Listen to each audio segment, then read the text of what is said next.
Before the food booth opens, the propane needs to be turned on and the pilot lights lit on both the frylater and the grill.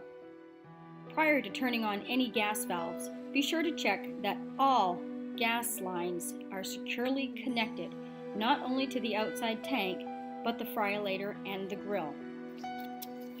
On the back side of the building, just outside the kitchen door, you will find the propane tank. To turn it on, remove the cover from the top of the tank. Find the metal valve to the left and turn it counterclockwise until it will not turn anymore. Put the tank cover securely back in place. Second, find the outside valve handle and push it up so that it is parallel to the main gas line. With the gas line, it is on. Away from the gas line, it is off. Now that the outside gas lines are on, let's go inside the kitchen where Willie Winslow will walk us through the lighting of the frylater and the grill.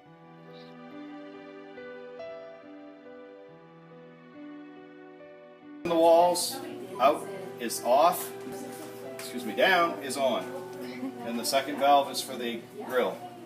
So, valve for the frylater, confirm the pipe's connected securely in the back, and in the front we need to turn the dial to pilot position and it'll stop right there.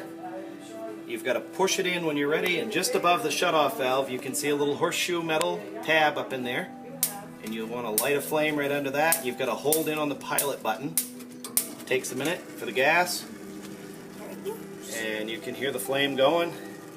And you have to hold the pilot button in for about 30 seconds after you light it, even longer if it's been a long time since it's been lit. When you release it, the pilot should stay lit. If the pilot doesn't stay lit, then you can immediately take your lighter, hold in on the pilot button, light it again, hold it for another 30 seconds. Once you've had it lit, the pilot's running by itself, you can turn the dial to on. You continue to turn, so the on is over next to the pin on the right. And if we now turn the temperature up, you can hear it light. And if you're looking in, you'll see the blue flame on both sides, all three tubes, bright blue propane flame. Same thing when we're shutting it off at night, is to turn the dial backwards, turn the thermostat down, that'll turn those off. We turn the dial back to pilot, and normally we're going to leave it just on pilot. Once you're done, if you're going to shut it off, you push it in and turn it to off, so that the off is over here, and the flames will all go out and it'll be silent. And what temperature do you normally run it at? We have been running the grill at 350 with shoestring French fries and all the other products. We thaw the fully cooked chicken fingers so they're just warming up, and at 350 it seems to work well. You can warm things up and get it to warm all the way through without burning the outsides. But it is important to get them pre-thawed on the chicken fingers. If they're not pre-thawed, the outside has to be just about burnt till you get the inside warmed up. It's much worse at 400.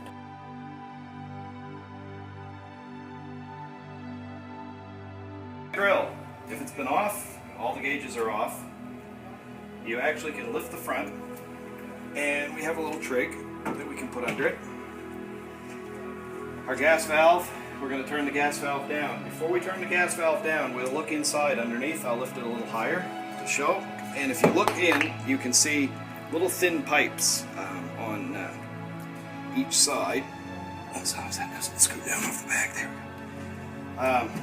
Stand that right up. There's little pipes here on each of the burners. All four have one of these little pipes. Those little pipes are the pilots. And so when you turn the handle on over here, gas will start flowing immediately to the pipes. It comes to the one on this side first.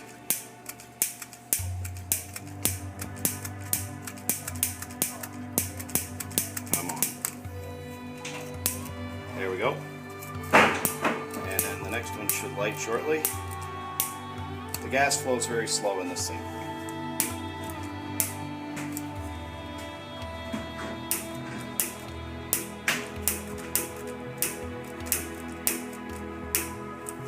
Now now we have a flame on all 4 of these. If one of them doesn't light, or if you had to, when you look inside, just behind each one of those, there's a little flat-headed screw against the edge. Yeah, keep rotating. And where my finger is, right here, there's a little flat screw right there, and that screw can be loosened to turn the gas up on the pilot or tightened to shut it off. So again, when lighting this, we want to make sure that we get all 4 pilots lit and that they're all 4 burning about like they are, so that they stay lit. And illustrate the flame, we'll turn the first one on down here, and when you turn the gas up down here, it'll start lighting, and it takes it a moment to get the flame to come all the way around.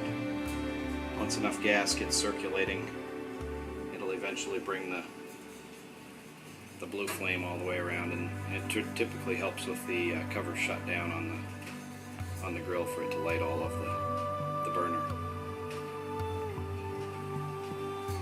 And when we shut the gas off, it stops immediately, and the pilots stay on until you shut the handle off up here.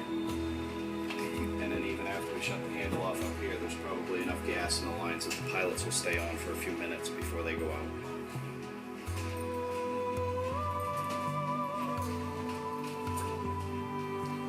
And that's the Grill 101. Pilots out, out, out, and the last one is just going out now. Chapter 2, Waitressing 101. Before you begin waitressing for the day, it is important that you are prepared prior to greeting your customers. First, get your waitressing apron on. Place an order pad and a pen in the pocket. Notice that there are 4 tables and the bar that will need to be covered throughout the day. The tables, starting from the right hand of the bar, should be numbered 1, 2, 3, and 4. If you have 3 waitresses that are available, 1 should cover the bar and takeout orders. 1 cover tables 1 and 2, and the 3rd cover tables 3 and 4. When customers arrive, grab your ordering pad, write your initials and the table number you will be tending clearly at the top. Do a quick head count of how many people are at the table and take that number of menus with you. Always greet the customers with a smile and a quick, "Hello, welcome to the 4-H food booth. Can I get you something to drink while you look at the menus?" It is important that you familiarize yourself with the beverages and the menu that we serve at the food booth, just in case a customer asks. Write down what drinks you need to get, and on your way back with the drinks, be sure to grab enough silverware for each person at the table before you return to take the rest of the order. After placing the silverware on the table and serving the beverages, ask the customer if they are ready to order, always with a smile. Write down each order as quickly and as clearly as possible. Do not rush, that is how mistakes are made. Keep in mind that you may need to ask additional questions, such as, "How would you like your eggs?" Or, "Would you like white toast, wheat toast, or an English muffin?" When you are done taking the order, rip off the white copy and place it on the turnabout in the kitchen in order behind the others that were first. When the meal is ready, and you have served it to the customers, be sure to ask if they need anything else before you leave to tend to other things. Once you leave the table, you can take the next 5 to 7 minutes to figure out your slip and what it is going to cost the customer. After the 5 to 7 minutes is up, swing by the table and ask, "How is everything?" and wait for the response. After another 5 to 10 minutes, the customers will appear to be done eating. Go to the table and ask, "Is there anything else I can get for you today?" If they say yes, add it to the order slip. If they say no, tell them, "Okay, I will be right back with your slip." Bring the customer the total slip and say, "Here is your slip. Someone can help you at the cash register whenever you are ready." At the cash register, double check your numbers to make sure they are correct. Then, take the money from the customer, make sure that you know exactly what you have. Punch in the balance to get a total and the change that the customer is owed back. And then make sure to say, when you hand the customer back their change, "Thank you for coming and please come again." It's always a good practice to never put a customer's money into the till until after the transaction is 100% complete. A customer may have given you more money than you realized, or they may have given you less money than they realized. The operation of the cash register is fairly simple. First off, make sure that the key is turned onto register 1. Secondly, punch in each amount separately with no decimals, followed by Department 1 each amount. Make sure to press pretty hard as the keys here tend to stick. When the final amount has been keyed in and Department 1 has been pushed, push the subtotal button. This tells you the total amount the customer owes. Now punch in the total amount of money the customer gave you.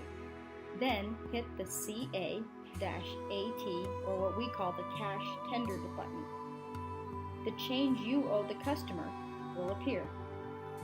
It is good practice to always count change back to the customer anyways, just for good measure. Once the transaction is completed, take the slip and place it in the receipt box, which is to the left of the cash register, and you are done. My name is Carmen Kimball, and I would like to thank the Leaders Association and the many people who volunteer to make 4-H what it is. Although this video can't possibly cover everything there is to know and learn, we hope it gives you a good start. If possible, have 4-Hers, parents, and volunteers practice through role-playing to become comfortable with a restaurant setting. Always remember, proper planning prevents poor performance. We hope you have found this video helpful. Thank you for watching.